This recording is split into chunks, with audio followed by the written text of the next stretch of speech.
नमस्कार दोस्तों, welcome to study 24। हम लोग इस वीडियो में देखने वाले हैं पटना हाई कोर्ट की ओर से आई हुई असिस्टेंट रिक्वायरमेंट की फॉर्म को कैसे ऑनलाइन अप्लाई करना है स्टेप बाय स्टेप। तो देख सकते हैं लिंक एक्टिवेट हो चुकी है। तो सबसे पहले आपको रजिस्ट्रेशन करना होगा। तो देखिए लिंक आपको यहाँ पे डायरेक्टली मिल जाएगा, या फिर अगर आपको नहीं मिलता है तो आप रोजगारबिहार.com पे आकर देख सकते हैं। इसका डिटेलिंग भी यहाँ पे बताया गया है, सारा कुछ लिंक वगैरह भी दिखाया गया है, डेट कितना है, डेट कब से कब तक है, और एप्लीकेशन फीस कितना है, उम्र कितनी होनी चाहिए, क्वालिफिकेशंस कितना है ये भी बताया गया है, सीटें कितनी है कैटेगरी वाइज ये भी दिखाया गया है, सिलेक्शन में क्या क्या होगा, ये सब परीक्षा में क्या क्या होगा ये सब वो बताया गया है, सारा कुछ यहाँ पे लिख दिया गया है। और इसके साथ साथ ऑनलाइन करने के लिए डायरेक्ट लिंक भी यहाँ पे उपलब्ध है। सिलेबस चाहे तो सिलेबस भी आप यहाँ से डाउनलोड कर सकते हैं। फिलहाल मैंने ओपन करके रखा है, तो यहाँ पे न्यू रजिस्ट्रेशन पे हम लोग डायरेक्टली क्लिक कर लेते हैं। अब जैसा ही यहाँ पे क्लिक करते हैं तो यहाँ पे सबसे पहले आपको कैंडिडेट का नाम पूछता है।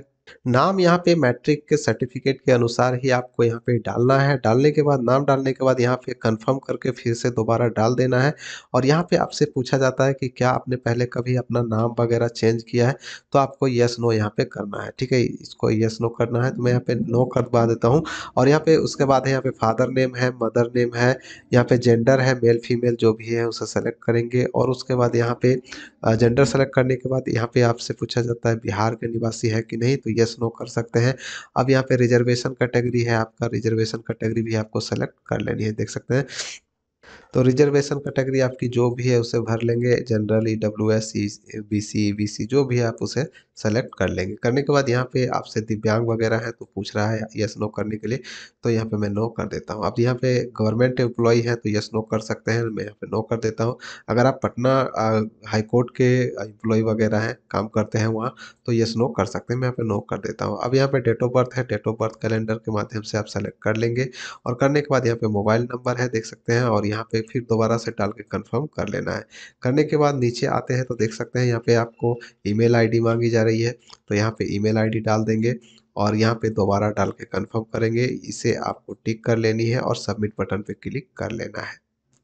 उसके बाद दोस्तों आपको रजिस्ट्रेशन नंबर भी मिल जाता है और पासवर्ड भी मिल जाता है। यहाँ पे आपको आपका पूरा डिटेल भी दिखाई देगा, आपको इसे प्रिंट करके रख लेना है। सबसे नीचे आपको प्रिंट का ऑप्शन देखने को मिल जाएगा, तो यहाँ से प्रिंट करके रख लेना है और यहाँ पे नेक्स्ट बटन पे क्लिक करके आगे बढ़ जाना है।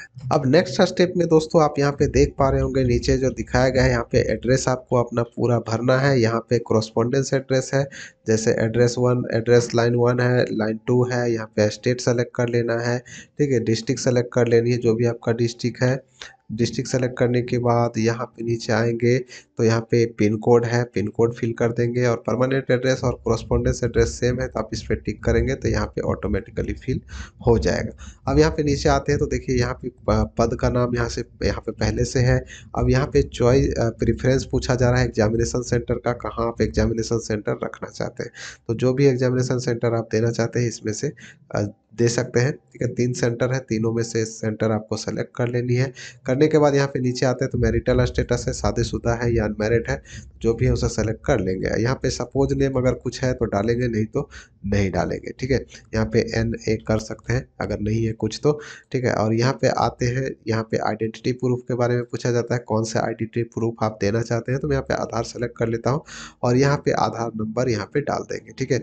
अब नेशनलिटी इंडियन ही रहने देना है। अब यहाँ पे आते हैं तो विजुअल आइडेंटिफिकेशन मार्क आपको डालना है, जैसे तिल का निशान, कटे का निशान, तो जो भी आपका निशान है वो आप डाल सकते हैं। तो आइडेंटिफिकेशन मार्क्स डालने के बाद यहाँ पे नीचे आते हैं तो देखिए यहाँ पे आपसे क्रिमिनल हिस्ट्री के बारे में पूछा जाता है कि आपके विरुद्ध कोई FIR वगैरह दर्ज है, तो ये सब आपको डालना है। तो यहाँ पे नो मैं कर देता हूँ, यहाँ पे मैं यहाँ पे भी नो कर देता हूँ।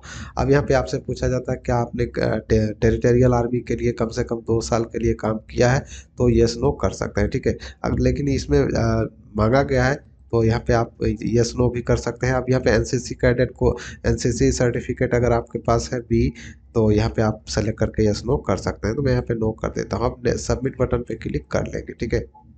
अब यहाँ पे दोस्तों नेक्स्ट आपका आ जाता है क्वालिफिकेशन डिटेल भरने के लिए। तो आप यहाँ पे देख पा रहे होंगे कि नेम ऑफ स्कूल मांगा जा रहा है मैट्रिक का, तो मैट्रिक का स्कूल का नाम यहाँ पे डालेंगे, बोर्ड का नाम डालेंगे, यहाँ पे पासिंग ईयर सेलेक्ट करके डाल देंगे कब आपने मैट्रिक पास किया है, ठीक है। उसके बाद यहाँ पे स्कीम ऑफ मार्किंग क्या था, परसेंटेज था या CGPA था, तो जो भी है उसे आपको यहाँ पे डाल देना है। अगर परसेंटेज करेंगे तो आपको मार्क्स ऑब्टेन कितना मार्क्स आपका आया था वो आपको डाल देना है, और मैक्सिमम फुल मार्क्स कितना का था वो आपको डाल देना है। तो परसेंटेज यहाँ पे ऑटोमेटिकली आ जाएगा। अब डिवीजन यहाँ पे आपको सेलेक्ट कर लेनी है, तो जो भी डिवीजन आपका है वो उसे आप सेलेक्ट कर लेंगे। करने के बाद उसी प्रकार से आपको इंटरमीडिएट का डिटेल फिल करना है और ग्रेजुएशन का डिटेल फिल कर देना है। और अगर आपका एनी अदर कोई कोई क्वालिफिकेशंस है, दूसरा क्वालिफिकेशन कुछ है, तो यहाँ पे आप भरेंगे, ठीक है। भरने के बाद यहाँ पे आते हैं तो एलिजिबिलिटी यहाँ पे पूछा जा रहा है, जैसे कि 6 मंथ का कंप्यूटर एप्लीकेशन आपसे पूछा जा रहा है कि आपने किया है कि नहीं, तो यहाँ पे यस आपको करना होगा, ठीक है, क्योंकि ये कंपलसरी है। अब यहाँ पे सबमिट बटन पे क्लिक कर लेंगे। अब नेक्स्ट स्टेप में दोस्तों आपको अपना फोटोग्राफ अपलोड करना है। यहाँ पे क्लिक करके चूज करके आप अपलोड कर लेंगे। 50 से 100 के भी तक का फोटो यहाँ पे मांगा जा रहा है, तो आप यहाँ पे फोटो अपलोड कर लेंगे। जिस तरह से देख सकते हैं ये फोटो अपलोड हो गया। ओके कर लेंगे। फोटो यहाँ पे देखिए 50 से 100 के भी तक का ही फोटो मांगा जा रहा है, तो हम लोग ये अगर 50 के भी से कम का भी रहेगा तो भी अपलोड नहीं होगा, 100 के भी से ज़्यादा का रहेगा तो भी अपलोड नहीं होगा। तो हम लोग 50 के भी का पहले अपलोड कर लेते हैं। देख सकते हैं फोटो अपलोड हो चुकी है। उसी प्रकार से आपको सिग्नेचर भी चूज करके अपलोड कर लेना है। जो भी आपका सिग्नेचर है उसे अपलोड कर लेंगे।